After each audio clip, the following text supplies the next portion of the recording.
Hello, welcome back to another Robert Reads. We are going to hopefully finish the Sherlock Holmes escape book today. The Adventure of the London Waterworks.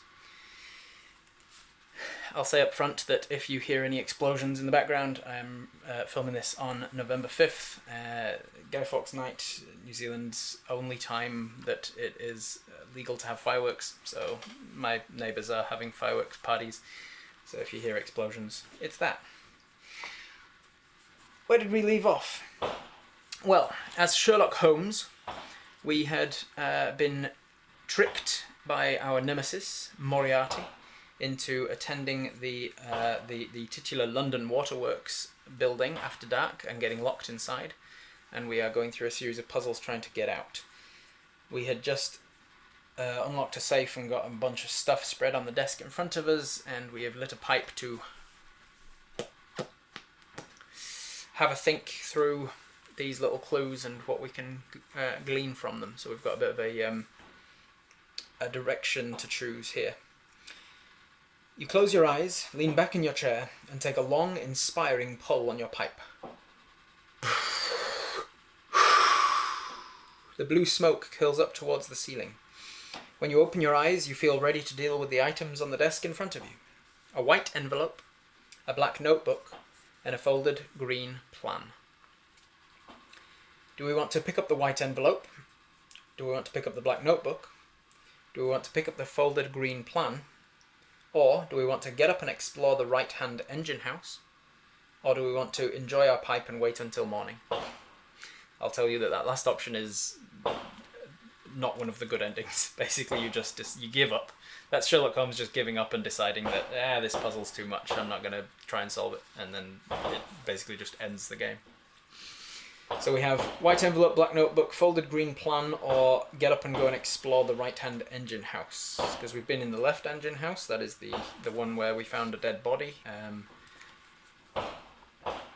But we haven't explored the other one yet, so what do you guys want to do?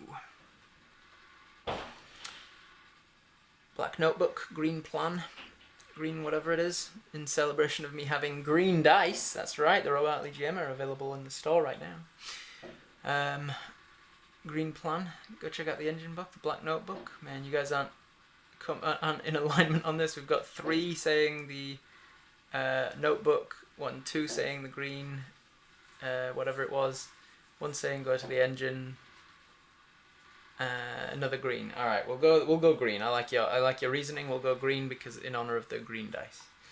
So we pick up the folded green plan.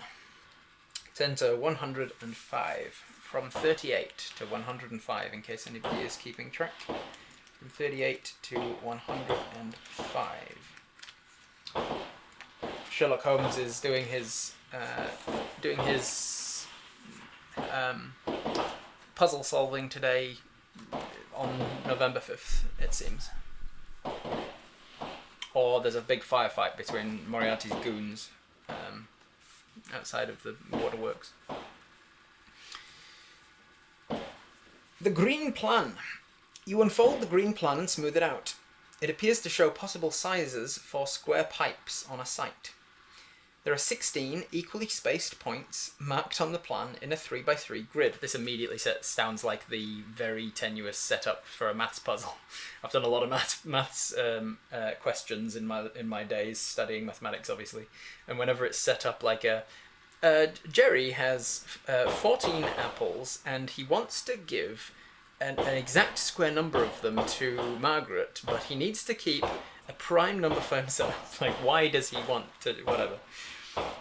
I have 16 equally spaced points marked on a 3x3 grid and a table listing each of the possible sizes of squares that can fit on it. The table hasn't been completed yet. Only 2 square sizes have been shown.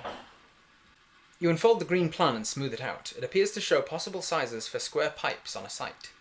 There are 16 equally spaced points marked on the plan in a 3x3 grid and a table listing each of the possible sizes of square that can fit on it.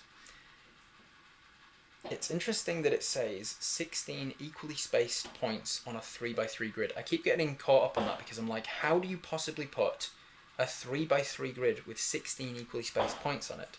And then the picture they've given you is a 4x4 grid with 16, of course, because 4x4 is 16. So that is just a typo of the book, I'm pretty sure.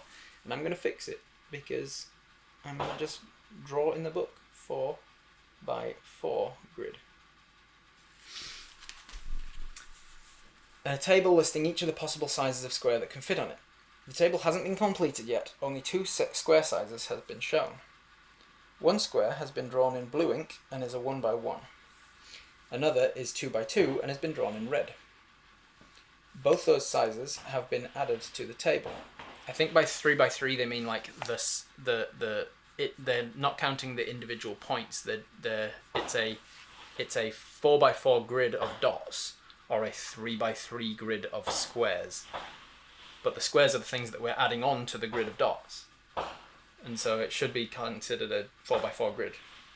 The squares are what you count as 1, 2, or 3x3s. Yeah, Ian Benson got it. It's 3x3 in terms of the boxes, 4x4 in terms of the points. Yes.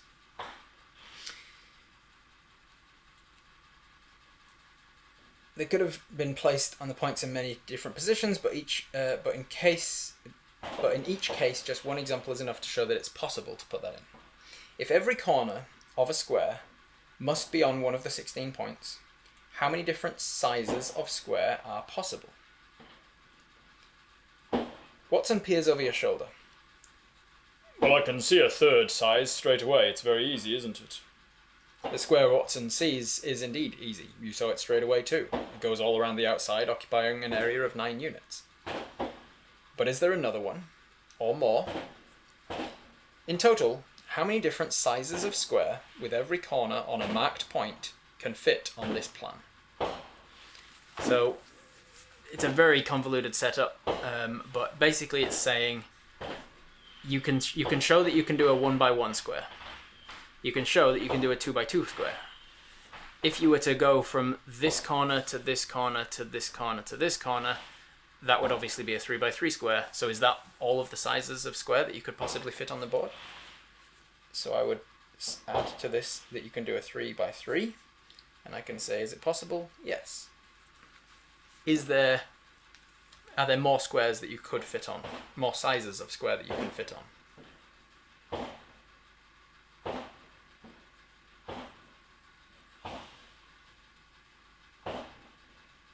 I'll leave this to the maths professional. Ian says there are 8 sizes of square that you can fit in this, you think? I don't think there are 8 sizes of square. I don't know if you fully understand what the question is asking. It's not asking how many squares you can fit into the grid at once.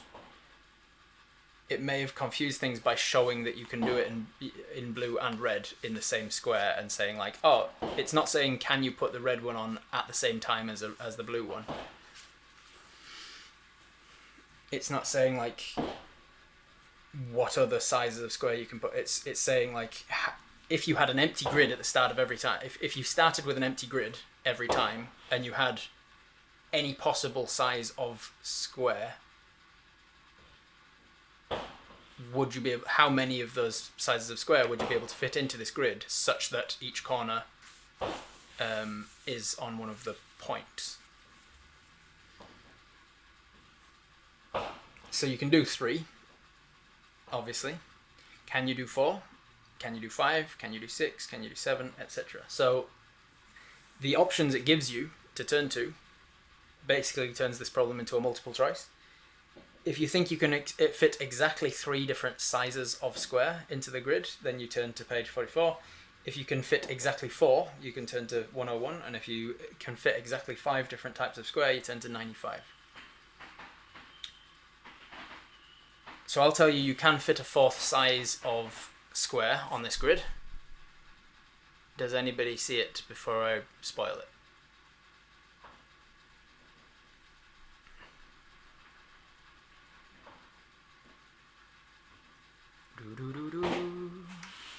Alright, you're out of time. I will show you that you can fit it on by putting it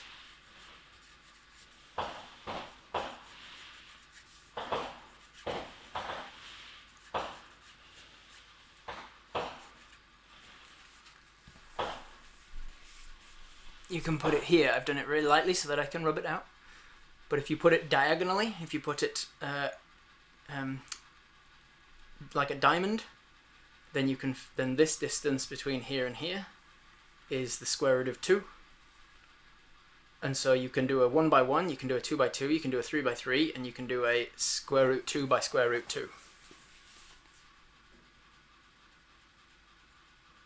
And that is a yes. So you can do that. So there is at least 4. Can you fit a 5th? Can you fit a 5th square pipe such that every corner is on a diagonal? Now that you've been pointed out the diamond one, you can probably see where the answer is. I had no idea why I had so much anxiety about whether I knew the 4th one. With the answer is yes, you can fit a 5th one, and you can only fit a 5th one. I'm surprised they didn't give the option for 6, in case you were like, I can't see the 6th, but they wouldn't give an answer if there wasn't one, etc.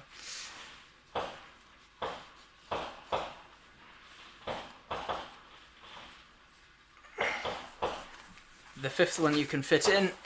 The 5th one you can fit in is this size, where it is you go across by 1 and up by 2. That distance there is going backwards. That distance there is square root of 5. So you can do something that is you can fit in a pipe that is a square root 5 by square root 5. And so yes, you can fit in 5 different sizes of pipe. So the answer is exactly 5, 10 to 95.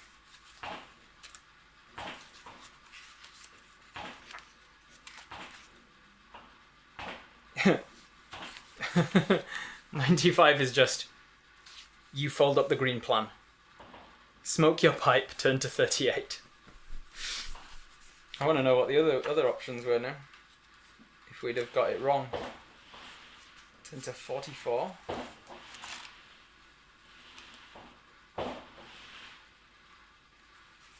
Interesting.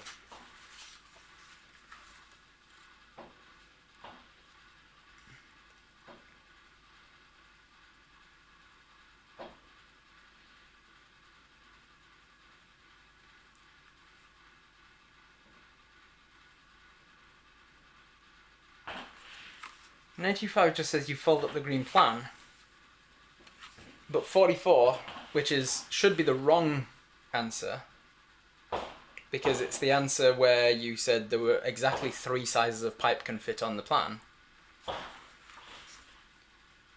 gives you more information. It says you fold up the green plan, but as you do so, you notice there's a stamp on the back indicating that someone at the drawing office has signed this off. There are the initials CD and a number that looks a lot like a time, 12 o'clock. You smoke your pipe. If you thought there were exactly 4, you turn to 101.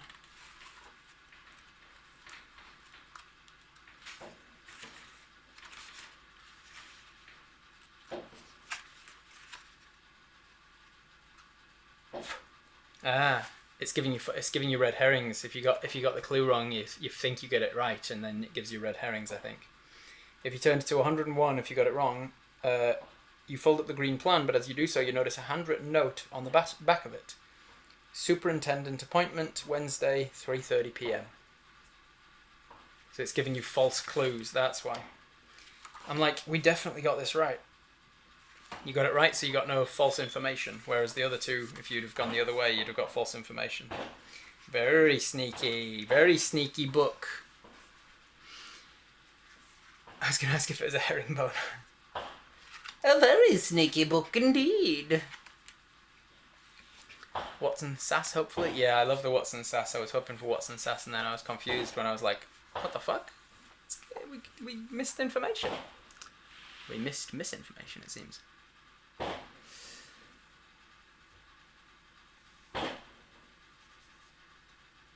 Watson Sass, hopefully.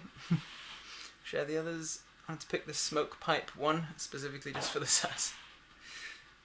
What does the answer say in the back of the book? I don't know. I'm not cheating. Don't forget at the start it said wrong answers weren't a dead end. Yes, yeah, I did say that, didn't it? Alright, so we go back to smoking our pipe. We lean back in our chair, take a long, inspired pull on our pipe. When you open your eyes, you feel ready to deal with the other items. So we've got white envelope, black notebook, and go and explore the right-hand engine house. White envelope, black notebook. Oh, that means that the folded green plan did nothing for us. It was just like we didn't gain anything by doing it. We just didn't get false information by doing it. That's stupid.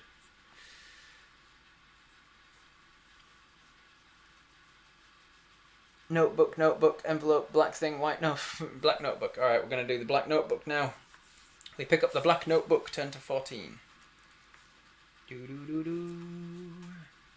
The black notebook. The cover of the notebook is completely blank. There's no writing, no pattern, no label. When you flick through it, all the pages but one seem empty. That one exception, indicated by a folded corner, has writing on it. Find me on the cover. Find me on the cover, ransomed cork, hostaged plug, blackmailed bung.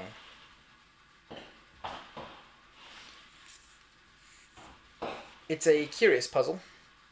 You look at the cover of the book in your hands. You intuitively know that the author's clue is staring you in the face, but sitting in the office you just can't see it.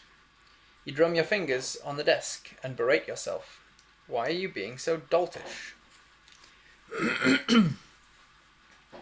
Ransomed cork, hostaged plug, blackmailed bung. Those are our three options to pick from for turning to the page. So I don't know if it's like find the one that makes sense to us and turn to it. Ransomed cork, RC. Hostaged plug, HP. Blackmailed bung, BB. RCHP, BB. Ransomed cork. Is that an anagram, maybe? Find me on the cover. No writing, no pattern, no label. A completely blank cover.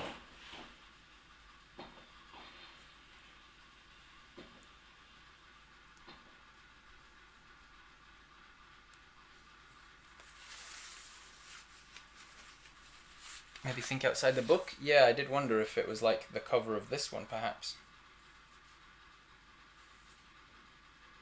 Ransomed cork. Find me on the cover. Almond Sacker. A Sherlock Holmes escape book, The Adventure of the London Waterworks.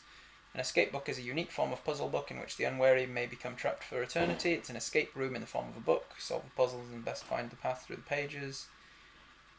There's nothing in any of this that is jumping out as like useful for random blah blah blah. Decipher the code of the dancing men. Ammonite Press. Let me check the inside covers, because we've got these little dust jackety sort of things. Other books in the series. The Sherlock Holmes escape book, The Adventures of the British Museum. Sherlock Holmes escape book, The Adventure of the Analytical Engine. Sherlock Holmes escape book, The Adventures of the Tower of London. Before writing puzzle books, Ormond Sacker served as a devoted note-taker and assistant to a London-based consulting detective, a role he held until being controversially superseded by a more qualified and less strangely named replacement. His military training, international travels, and experience of curious crimes, together with an intimate relationship with the works of Sir Arthur Conan Doyle, have given him a unique view of the world. Such a character is clearly the ideal author for a book of Sherlock Holmes-based conundrums and problems. Ormond Sacker is sometimes mixed up, living as he does in cranked rooms where he is no card smoker.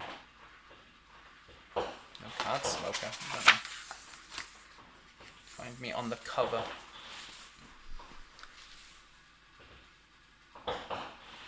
Spell the author's name. Ransomed. Do you reckon it is an anagram? Ormond Sacker. ORMONDSACKER. Ransomed cork Yeah, that'll be it. Yep, ransomed cork. It'll be almond seca.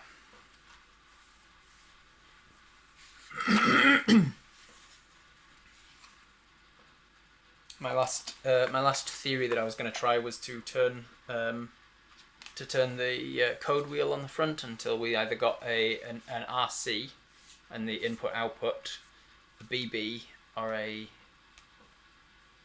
H something, HP. H goes to M, B goes to, well, R. Let's go. R goes to D, so close, and B goes to W, so none of those would have worked. Almond seca, ransomed cork. There you go.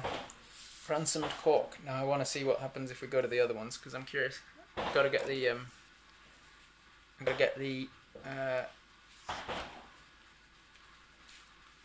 got to go do the completionist thing of seeing what would have happened with the other endings.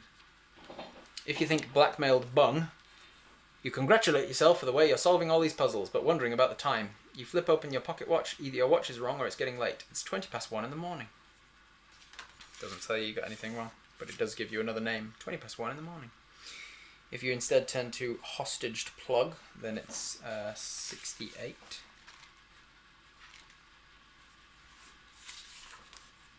All the ones. You're making progress. Solving puzzles is always progress, but you wonder how you're doing it for time. You flip open your pocket watch. Either your watch is wrong or it's getting late. All the ones. 11 minutes past 1 in the morning.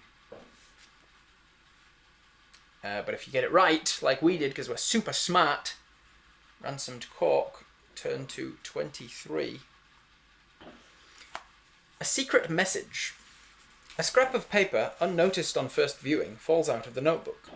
Perhaps it concerns the original note that you have in your pocket. And it's got the little key symbol next to it. So we've got another key. I don't remember what the keys that we've gotten so far are. Read the letters from the end of the note to the start. On its own, it doesn't seem to make any sense. You stroke your chin thoughtfully. Is this going to be a 3-pipe problem? You go back to smoking your pipe. Read the letters from the end of the note to the start.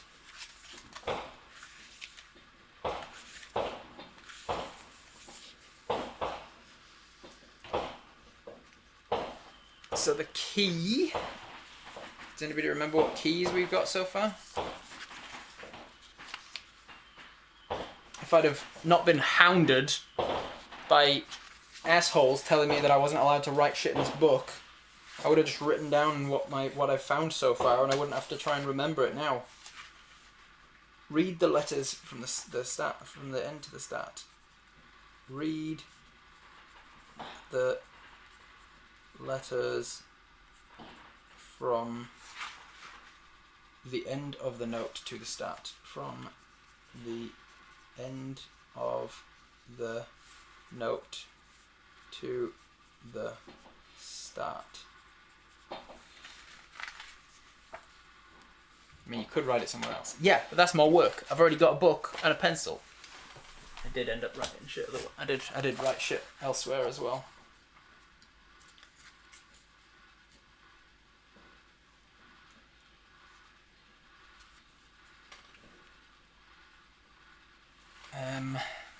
We were told, I think with the keys that we got told to, we got the left and then we got the up. We got the ones that were nicked on the left and then we got ones that were nicked on the top.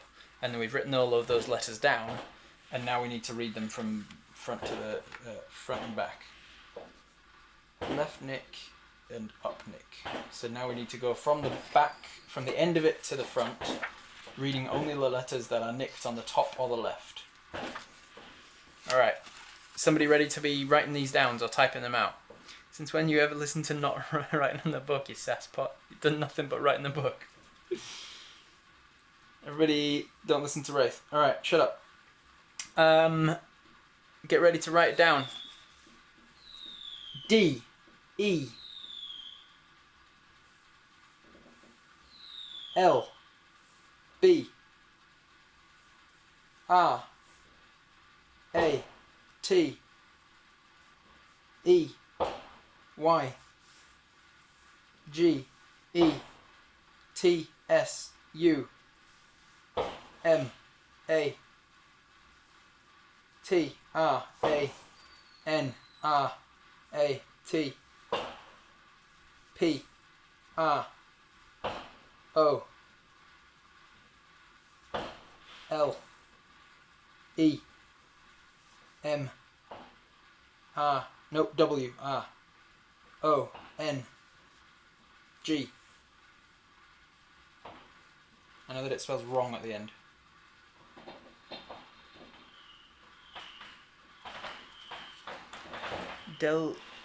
Deliberately get some deliberately. So I must have missed some of the letters maybe. D E L del. Oh, there was one. Del I B delib. There's an E I missed there. Deliberately. Deliberately gets some Sumatran. Deliberately get Sumatran rat problem wrong. Deliberately get Sumatran rat problem wrong. Okay. So we haven't yet gotten a Sumatran rat problem, but when we do, we will deliberately get it wrong. Nailing it. We go back to smoking our pipe, turn to 38. Nightbot doesn't like us being helpful. Nightbot doesn't like you yelling. And it doesn't know the difference. Alright, we go back to our smoking our pipe.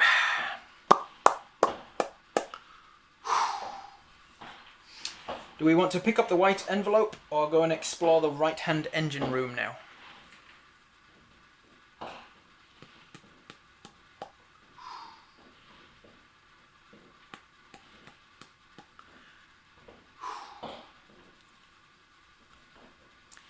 The envelope.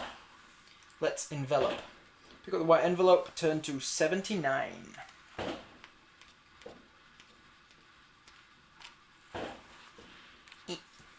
A blueprint. The white envelope has a handwritten legend written upon it. 1 equals Y, 4 equals W, and 5 equals T.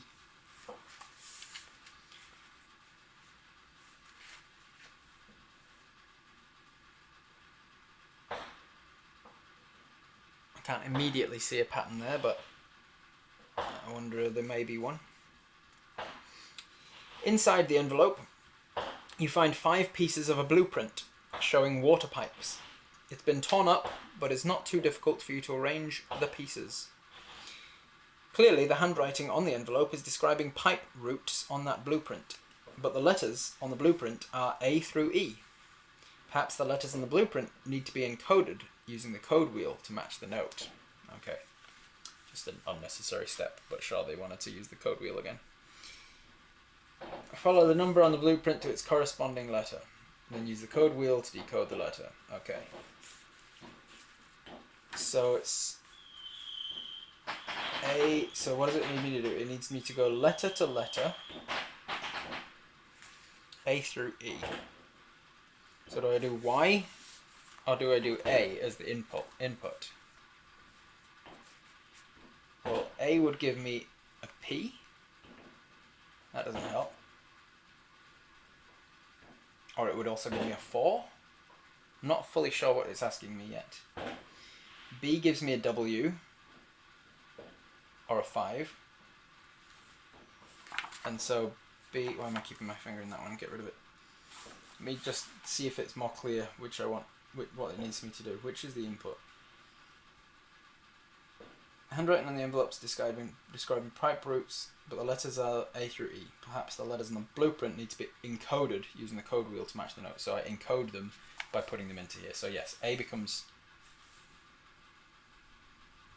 to match the note. It just wants me to turn them into other letters.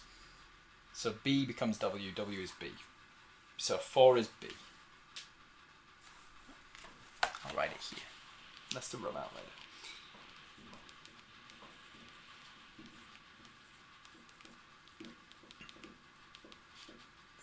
B is W is 4.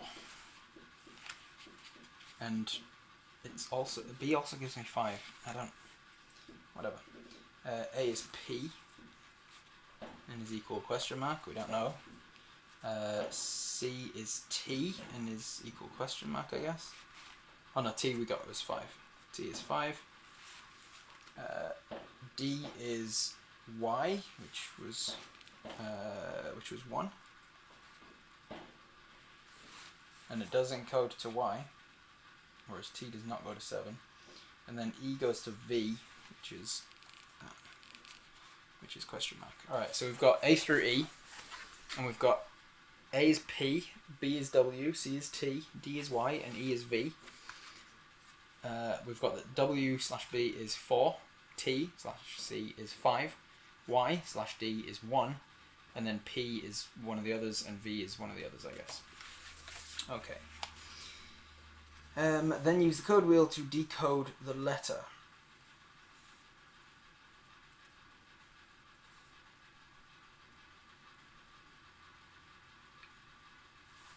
Okay, and then I put these together. I think I put that together into a shape. I just remembered as well. I've got to turn on my Rob's point of view camera, right?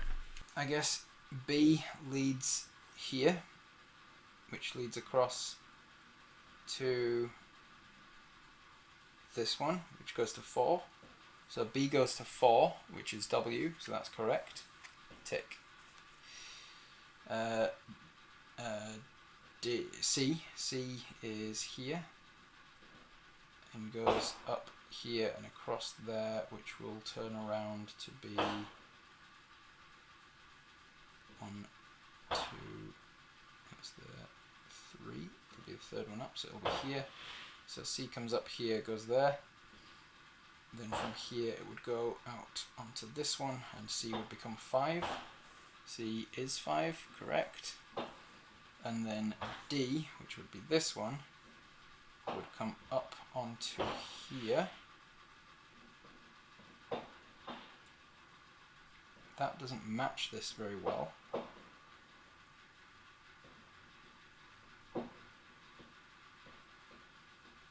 But it makes the most sense for it to be the one that continues.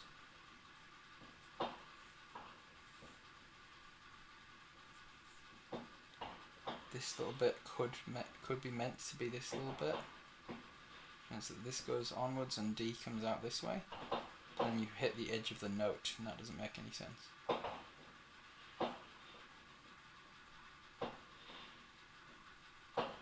Oh no, it does make sense, because that would come out this way and go up here. And then it would come along this one. And it would hit that, which would mean it would go 1, 2, 3, 4, 1, 2, 3, 4. So it would be on this one, it would be the second one down, it would be this one, and it goes up there. And then from there it would go into this one. And then from there it would go across to this one, and it would go 2. So D would be 2, which is wrong.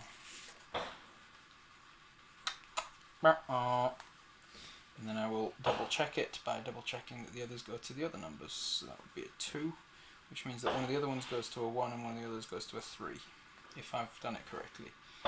A would go across to here, which would go across to, it would go across this one, which would go across here and up there, which means I have done something wrong. So then A goes across to this one, A goes across the 4th one down, A goes across the 4th one down to 2, so A would be 2. Okay, so I think I did do it wrong. I jumped a thing earlier. And then E, I'll just double check E, which is this one, goes up and across there, goes to this confusing-ish bit here. That's probably where something went wrong, isn't it? So I'll come back from 3, count back, go work backwards, which would be this bit across here, down here. That is the 5th one down, which means that you can't go onto there, which means you have to go onto here. down means that it's the segment up, which is this one. E. E is 3.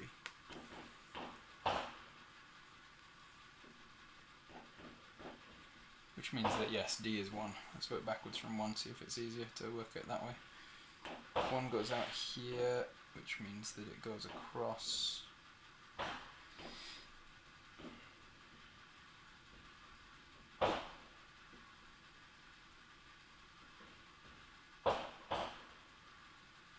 This, for sure. Which means that it goes on to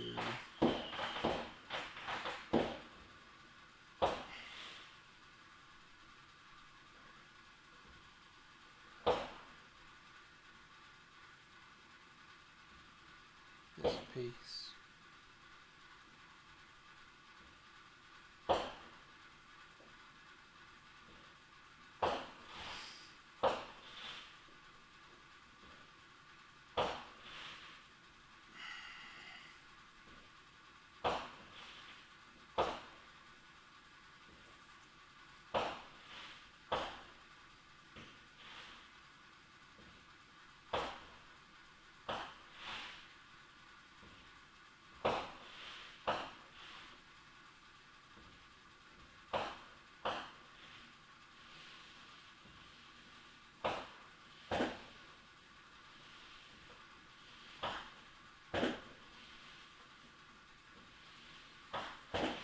Must be that bit.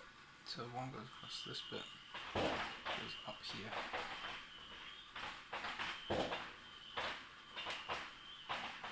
Goes across there.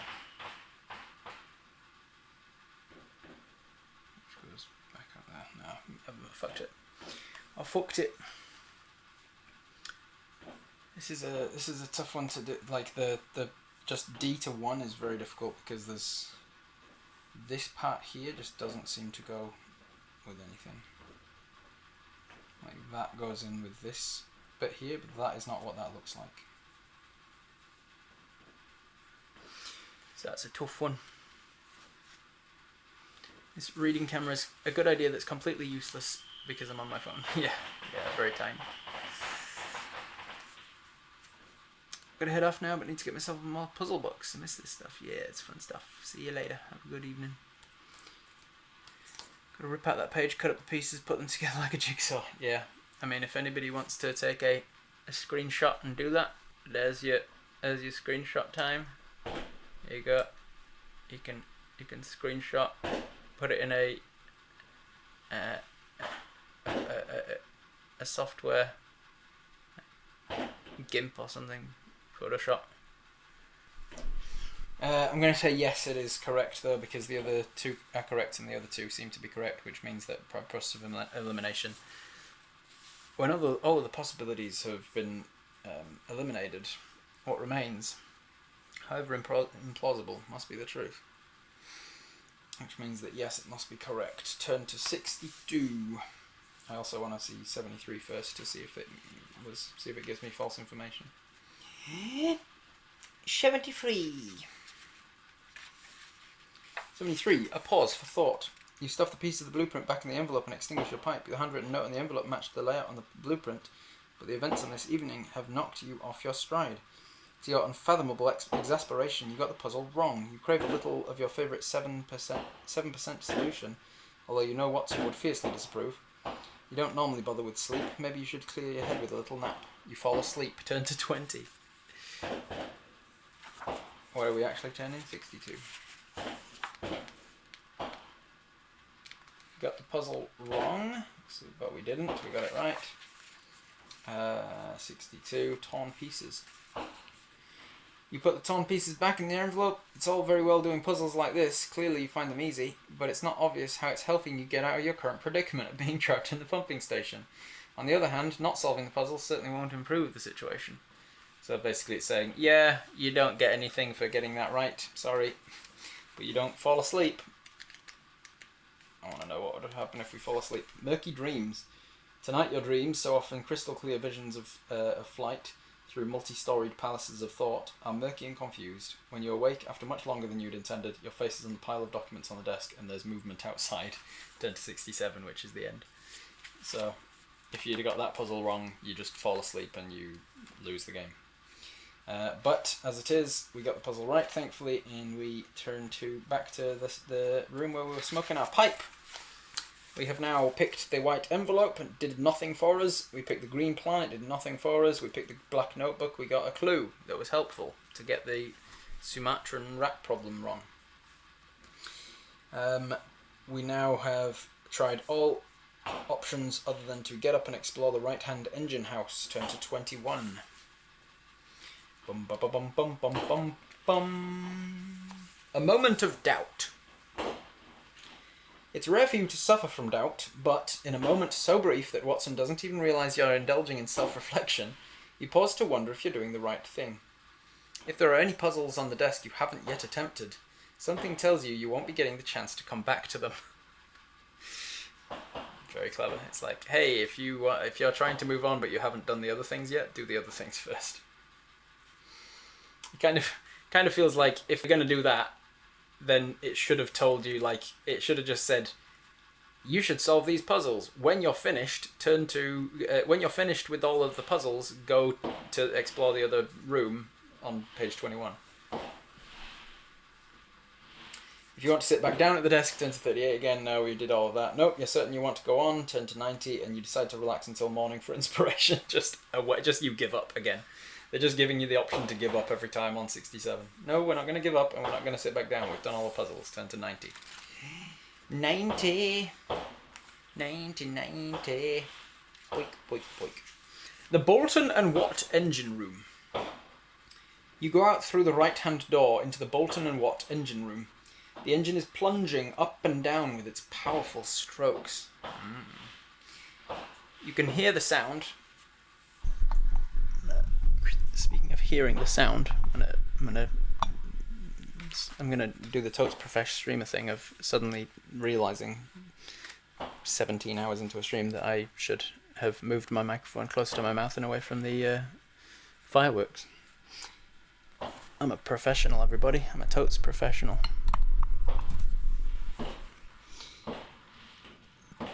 You know what made me think of that? I was like, I should say that again real slow. The engine's plunging up and down with its powerful strokes.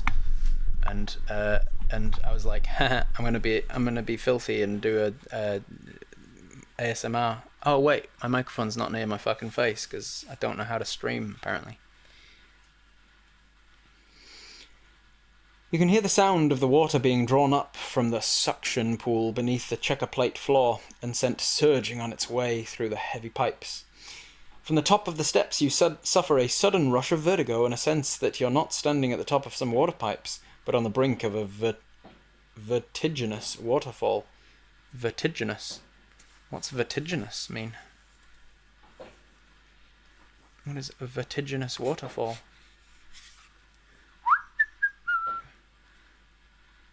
Vertiginous.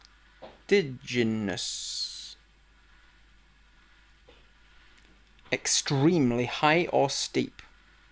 Vertiginous drops to the valleys below.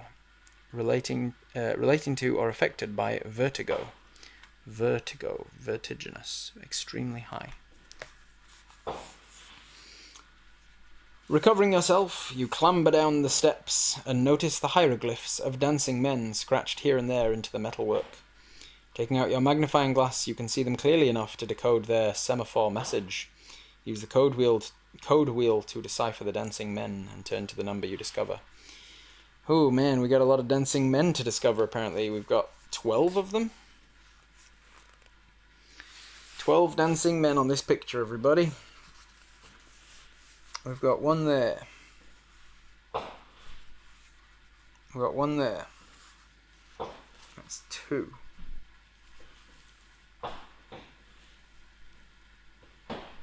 We've got one there, that's 3. I should have found more by this point of the picture, I feel.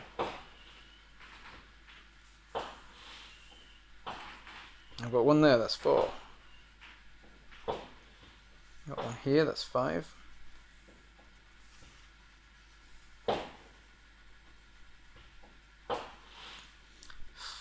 5.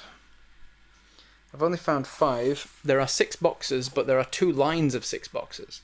So are there 12 guys, or are there 6 guys, and you can arrange them into 2 different words, perhaps? I don't know. Like, is there a number that is an anagram of another number when written out in English?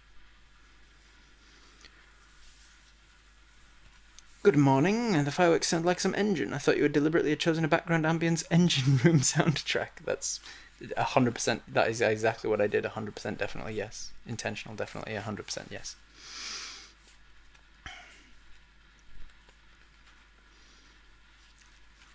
Alright, well, let's decode the ones that we've got, and that should be pretty clear. There's a guy doing a star jump.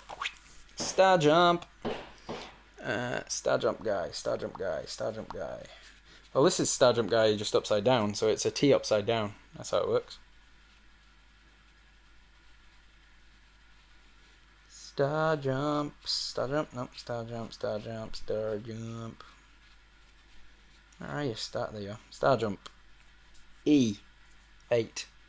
I'm like, well, 8, obviously, because, like, I mean, EIGHT, 80. It's going to be 80. 80 something.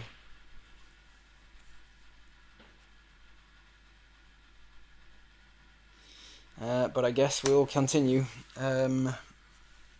This guy, arms straight, legs legs squatting like you're the opposite of knock-kneed.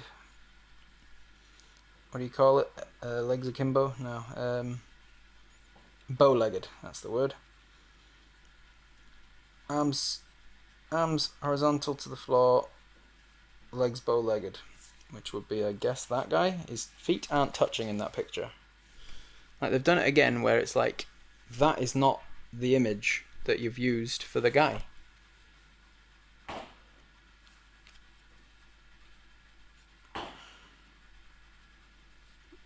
And we've gone all the way around the wheel. And that's the only closest one we've got, and that's a B. And 80 doesn't include B.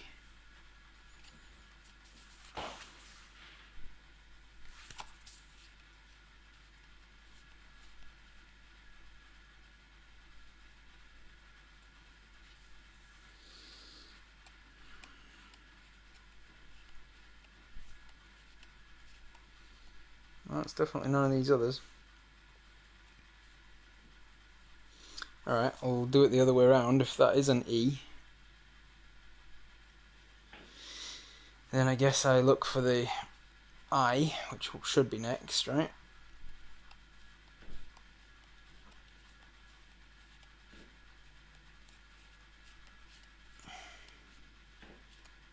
I. That doesn't look anything like it, but maybe there's a different guy that looks like that. Arms up like the YMCA with legs sticking out to the side. It's not that guy.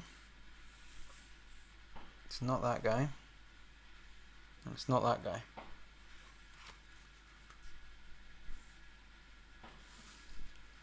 Where are the other guys that I'm not seeing?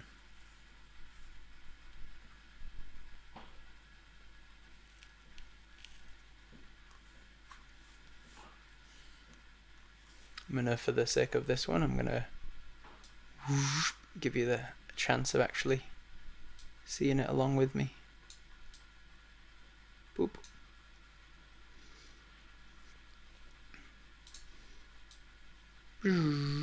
Hello. So we've got this guy that's an E. We've got this guy that's a B.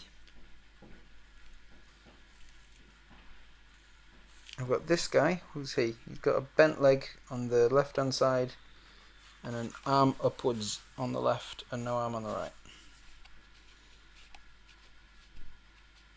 Kind of like that, but with a bent leg. It would be a P.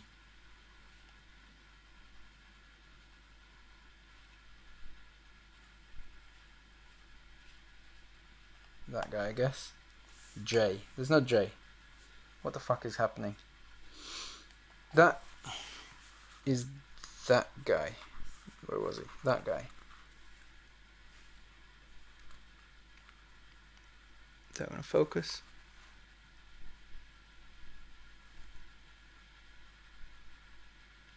Beatty, 11B.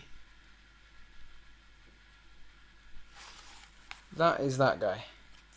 Because his heels aren't touching, but that's apparently doesn't bother this book.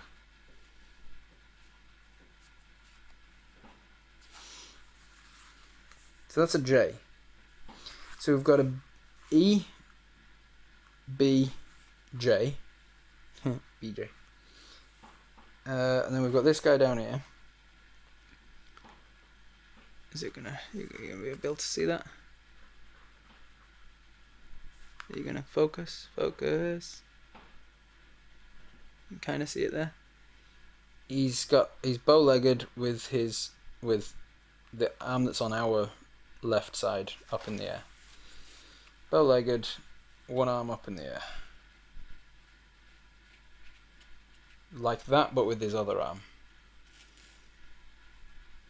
I guess it could be worth keeping a track of these ones in case there's like some sort of mirror image bullshit going on. Don't know why they would mirror image it.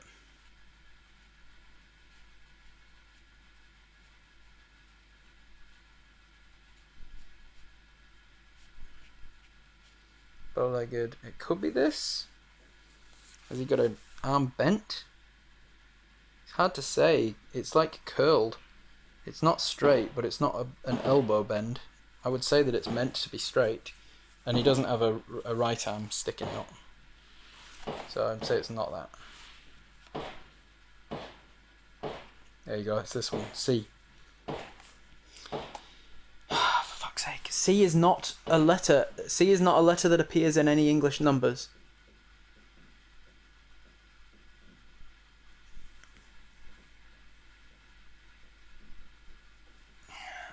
So that doesn't make sense to me. So that's a C. So we've got E, B, J, C. And then what's this one? This guy is it going to show you? You can kind of see. He's got the arm that's on our left up in the air and the leg that's on our right sticking out to the sort of on an angle or sort of out to the side.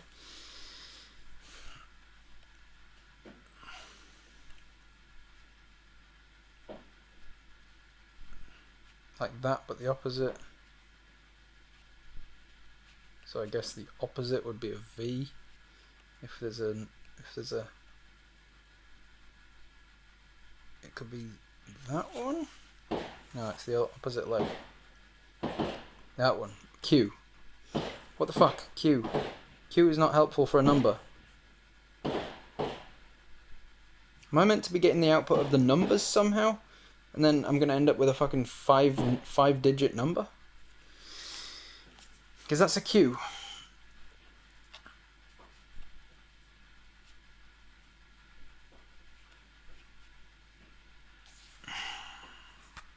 That's a Q, C, J, B, E.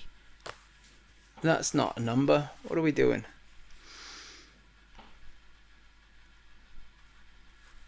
Is it supposed to be a 12-letter word in the end? I don't know, because we've been given this. You notice the hieroglyphs of dancing men scratched here and there. Taking out your magnifying glass, you can see them clearly enough to decode their semaphore message. Use the code wheel to decipher the dancing men.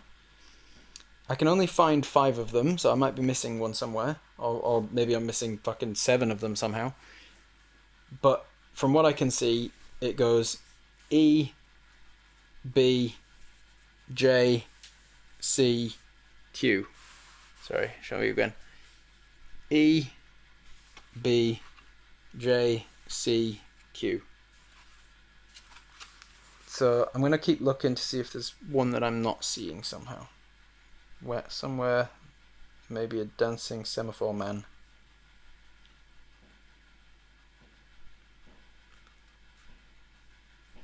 If you can see one, let me know.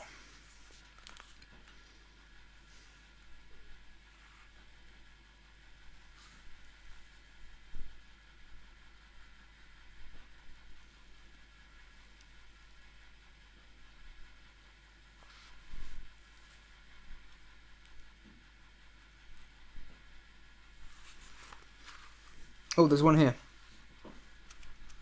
Okay, so at least we've got 6. That's one question less. There is no way that I'm missing 6 semaphore men. Alright, so we've got 6 men. There's one here. Can you guys see? You can't see. Let's try and find a way that you guys can see it. There. Right at the tip of my fingernail. Not quite good enough resolution to see it. It is a... He looks like he's got his legs straight and open, and the arm that's on our side just straight out to the side, probably. Yep, that is a dark spot of paper. Well, maybe it'll help if I put you back to this size. That's helpful, right? You guys can see now. You can totally make out. You can totally make out what the thing is now. Alright, let's get the last letter for this guy that makes no sense.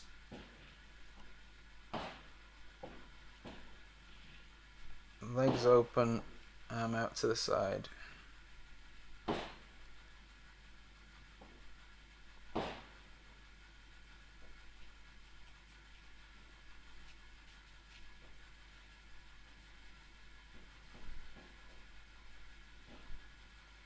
Might be that guy if we're looking at the mirroring.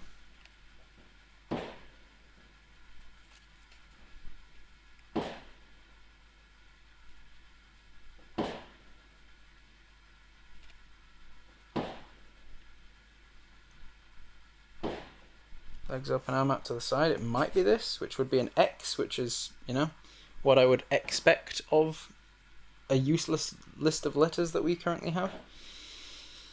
I have an idea though. Our characters are looking at them from the other angle, so I'm wondering if we can find these the other way up. So like E would be our the right way up, because it's from their angle, from their perspective it would look like that.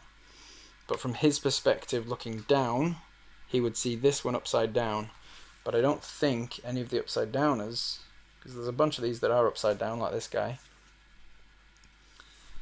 This guy would be a D for this guy. Oh, but this guy's not upside down either. He'd be the X. So EX, X, expect, X. It could be a word. EX could be EX or XE. EX. Now, if they weren't like J and whatever the fuck else we got, I could have thought like maybe they were doing Roman numerals because C is 100, so maybe it was that, but that's not it. Okay, hear me out. Put ebjquix in the top boxes and then go to the wheel and input the letters and check their outputs. Oh yeah, you might be right. Ebjquix. Alright, so let's go to the X would become an N. B would become a W. E would become a V. I don't think we're onto something here. J would become an E. And Q would become an L. And then C we had as well, right? C would become a T.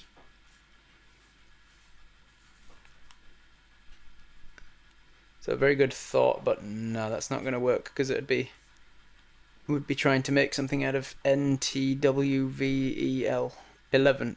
No, I just saw EVL and I was like 11, forgetting that we also started with WNT.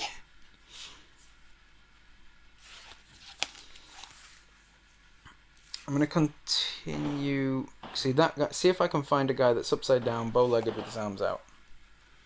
Upside down, bow-legged, arms out.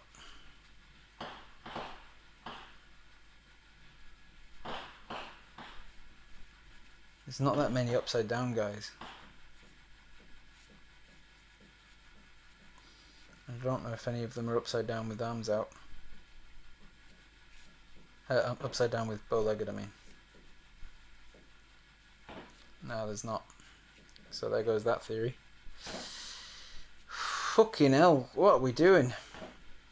Alright, let's try the mirroring idea. I don't know why it would be mirrored. Let me read the whole page again. 12. It's one letter wrong from being 12. It could be 12, if we somehow got 12. Are we looking for a word or a number? Let's read the whole thing again. You go out through the right-hand door into the Bolton and Watt engine room. The engine is plunging up and down with its powerful strokes. You can stop it. You can hear the sound of water being drawn up from the suction pool beneath the checker plate floor and sent surging on its way through the heavy pipes. From the top of the steps, you suffer a sudden rush of vertigo and a sense that you're not standing on top of some water pipes, but on the brink of vertiginous waterfall. Recovering yourself, you clamber down the steps and notice the hieroglyphs of dancing men scratched here and there into the metalwork. Taking out your magnifying glass, you can see them clearly enough to decode their semaphore message. Use the code wheel to decipher the dancing men. So I think you might be right that you put the 6 guys in there, and then you use the code wheel to decipher them again, and we must get 12. So what was the T? We had C was T. C was down here though. So they're all in. Each of these gives a random letter. The random letter gives a different letter, and then the different letters are also anagrammed and mucked up. So which one would we have gotten wrong? We would have got X is N wrong, and X would have had to have been another E for it to be 12. TWELV. We need another E, but X was N. And so I need to find which of these originally gave me X. X. And that's this guy, which was this guy. So if he wasn't that, what else could he have been? Or working backwards, what would give me an output of E?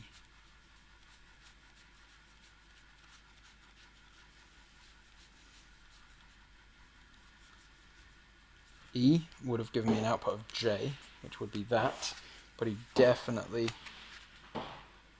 doesn't look like that. Oh, well, it wouldn't be that actually. It'd be J, and then I'd look for J, and it would go there. So E could be J. Was there any other E? Doesn't look like it. So if we were looking for an E, it would have to have come from a J,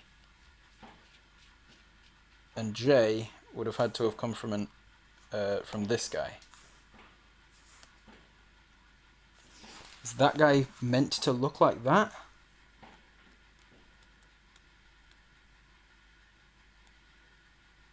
I guess he might. At a real push.